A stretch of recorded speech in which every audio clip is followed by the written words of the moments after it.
এই যে আমার কাছে একটা পত্রিকার কাটিং দেখছেন, বিবিসি নিউজ 18 সেপ্টেম্বর 2025। এখানে বাংলাদেশ আগামী নির্বাচনে দিল্লিতে এখন যে সব চিন্তা ভাবনা শিরোনামে একটা রিপোর্ট পেশ করা হয়েছে। এই রিপোর্টের মধ্যে ডক্টর তাহেরকে প্রশ্ন করা হয়েছে, বিবিসির এক সাংবাদিক প্রশ্ন, এই বিষয়টা এখানে তুলে ধরা হয়েছে। দেখেন তারা কতটুকু বাংলাদেশের শরিয়া কায়েম করতে চায়। লিখছে এই পত্রিকায়, সাম্প্রতিক ঢাকা সফরে জামাত ইসলামের নায়েবে আমির সৈয়দ আবদুল্লাহ মোহাম্মদ তাহেরের সঙ্গে বৈঠকের সূত্র ধরে তিনি বলছিলেন, আমি ডক্টর তাহেরকে জিজ্ঞেস করেছিলাম, ধরুন আপনারা সরকার গড়ার মতো সংখ্যা পেয়ে গেলেন, তাহলে কি দেশে শরিয়া আইন আনতে চাইবেন? উনি তখন বললেন, এটা আবার কোথায় শুনলেন? আমরা কবে কোথায় বলেছি জিতলে আমরা বাংলাদেশের শরিয়া আইন কায়েম করব? তার মানে তারা এখন ক্ষমতায় যাওয়ার জন্য শরিয়া আইনের বিষয়টা অস্বীকার করছে। তারা তাদের লোগোর ভেতর থেকে আল্লাহ নাম আকিমুদ্দিনটা উঠায় দিয়েছে। সুস্পষ্ট বক্তব্য হলো, জামাত ইসলামের জন্মটাই মুনাফিকি দিন। যাদের জন্মটা মুনাফিকদের দিয়ে, তাদের সাথে যারা ঐক্যের স্বপ্ন দেখে, আমাদেরও সন্দেহ হয় তাদেরও মুনাফিকি চরিত্র আছে কিনা। সুতরাং সুস্পষ্ট বক্তব্য হলো, আমরা কোনো কুফরি মতবাদের সাথে ঐক্য চাই না, নেফাকতন্ত্রের সাথে ঐক্য চাই না। যারা ওলামায়ে দেওবন্দ দাবি করে, ওলামায়ে দেওবন্দের দুশ্মনের সাথে যারা আতাত করতে চায়, যারা সরকার পতনের পর ওলামায়ে কেরাম দেওবন্দকে যারা ঘাড় ধাক্কা দিয়ে মসজিদ থেকে বের করে দিতে চেয়েছে, যারা সাহাবায়ে কেরামের সমালোচনা করে অভিশপ্ত হয়েছে, নবীদেরকে যারা ভুল ধরতে কুণ্ঠাবোধ করেনি। আমার আজকে পুরো আলোচনার মধ্যে একটা কথা আমার খুব ভালো লেগেছে। আমাদের মোহাম্মদ আলী হুজুর একটা কথা বলছিলেন যে হেকমতের নামে কোনো বাতিলের সাথে আপোষ করা বা তাদেরকে ছাড় দিয়ে চলা, এটা হেকমত নয়। আমি এই কথার সাথে আমি এই মেজাজটাই লালন করি যে হেকমত মানে আমরা হেকমত করে করে কখনো মৌদুদিবাদকে ছেড়ে দিয়েছি, কখনো অমুক তমুককে ছেড়ে দিয়েছি। এভাবে ছেড়ে দিতে দিতে আজ মৌদুদিবাদ আমাদের ঘরে ঘরে ঢুকে গেছে। যদি আমরা এই হেকমত, আমি জানি না এই হেকমতের সংজ্ঞা আমাদের অনেকে কোথায় পেয়েছেন। আমি মনে করি হেকমত মানেই কথা বলা, হেকমত মানেই সমস্ত বাতিলের জবাব দেওয়া। যখন বাতিল যে রূপে আসবে সেই রূপে তার দাঁত ভাঙ্গা জবাব দেওয়া, এটাই হেকমত। সুতরাং আমাদের বাংলাদেশে সম্প্রতি সময়ে অনেক মতবাদ তো আসছে। আমাদের এখানে শিরোনাম দেওয়া হয়েছে কওমি মাদ্রাসার ইতিহাস ঐতিহ্য অবদান শীর্ষক সম্মেলন। কওমি মাদ্রাসার ইতিহাস ঐতিহ্যের দিকে তাকাইলেই বেরলভীর বিরুদ্ধে তাদের অবস্থান পাওয়া যায়, শিয়াদের বিরুদ্ধে তাদের লেখনী পাওয়া যায়, কাদিয়ানীদের বিরুদ্ধে তাদের বক্তব্য পাওয়া যায়, মৌদুদিবাদের বিরুদ্ধে তাদের মুখোন্মোচক আলোচনা পাওয়া যায়।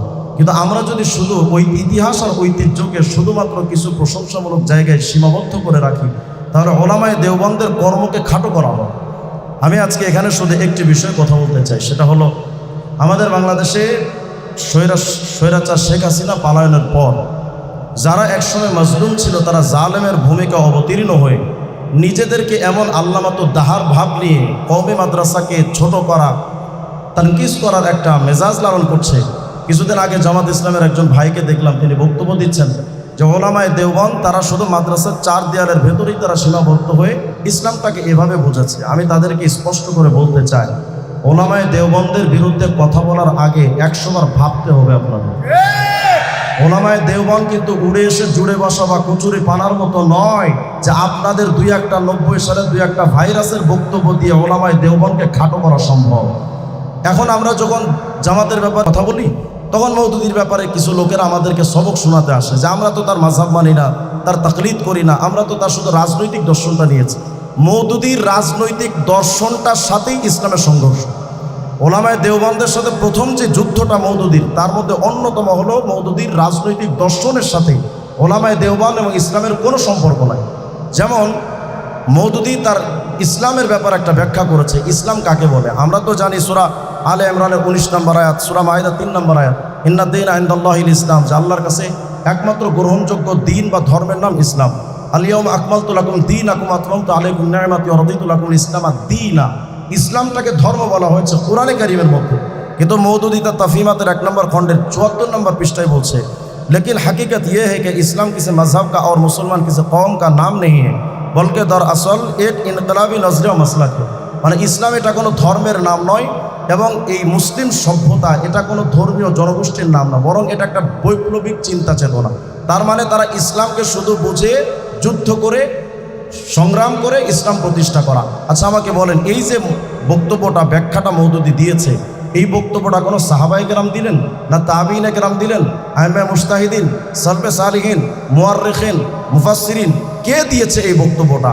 সর্বপ্রথম এই মালউন অভিশপ্ত মওদুদী এই বক্তব্য দিয়ে ইসলামকে সে একটা জায়গায় সীমাবদ্ধ করতে চেয়েছে। দেখুন ইসলাম ব্যাপারে কি বলে, খুতবাতের 320 নম্বর পৃষ্ঠার মধ্যে বলছে, इस तशरीह से ये बात साफ हो जाती है कि दरअसल इस्लाम हुकूमत का नाम है। মানে ইসলাম শুধু রাষ্ট্রের নাম, আর রাষ্ট্র ক্ষমতায় অবস্থান করা বা রাষ্ট্র ক্ষমতা দখল করা, এটাই হলো ইসলামের মূল থিম। আচ্ছা, আমি আপনাদের কাছে একটা কোরআন হাদিসের দালাইল এগুলো পড়ে, এরা তো কোরআন হাদিসও বুঝে না যে ওদেরকে দলিল দিয়ে বোঝাবো। আমি সামান্য একটা কমন সেন্সের কাছে আমি প্রশ্ন করি, মনে করেন বাংলাদেশে 100% মুসলমানের মধ্যে 80% মুসলমান বা 90% মুসলমান এখন বাংলাদেশে আছে।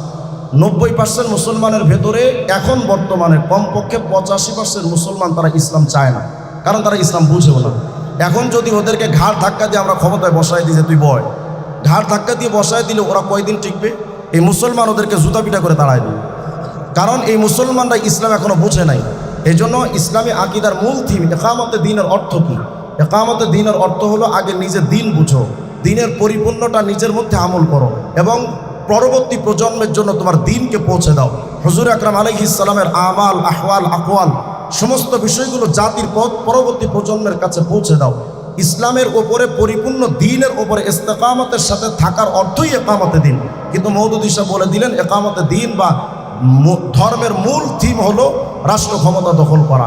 অথচ আজ পর্যন্ত রাষ্ট্র ক্ষমতা দখল করা তো দূরের কথা, যারা আমাদেরকে বলে যে আমরা 4 দেওয়ালের মধ্যে সীমাবদ্ধ, আলহামদুলিল্লাহ ওলামায়ে দেওবান্দ 4 দেওয়ালের মধ্যে সীমাবদ্ধ থেকে আফগানিস্তানকে দখল করেছে। আর তোমরা ক্ষমতা দখল করতে গিয়ে একটা বাথরুমও দখল করতে পারো না। তারা বলতে চায় যে আমরা একামতে দিন করব। আমরা যখন মওদুদিবাদের ব্যাপারে কথা বলি তখন এদের কিছু আলোচকরা কয় একামতে দিনের বিরুদ্ধে আমরা অবস্থান নিয়েছি। একামতে দিন আর হিজবুত তাওহীদের ইসলামের মধ্যে তফাৎ নেই।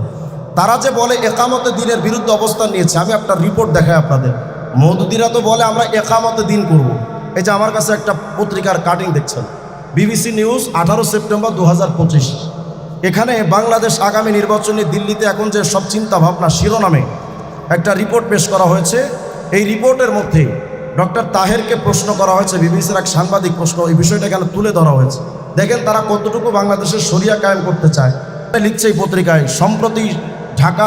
সাম্প্রতিক ঢাকা সফরে জামাত ইসলামের নায়েবে আমির সৈয়দ আবদুল্লাহ মোহাম্মদ তাহেরের সঙ্গে বৈঠকের সূত্র ধরে তিনি বলছিলেন, আমি ডক্টর তাহেরকে জিজ্ঞেস করেছিলাম, ধরুন আপনারা সরকার গড়ার মতো সংখ্যা পেয়ে গেলেন, তাহলে কি দেশে শরিয়া আইন আনতে চাইবেন? উনি তখন বললেন, এটা আবার কোথায় শুনলেন? আমরা কবে কোথায় বলেছি জিতলে আমরা বাংলাদেশের শরিয়া আইন কায়েম করব? তার মানে তারা এখন ক্ষমতায় যাওয়ার জন্য শরিয়া আইন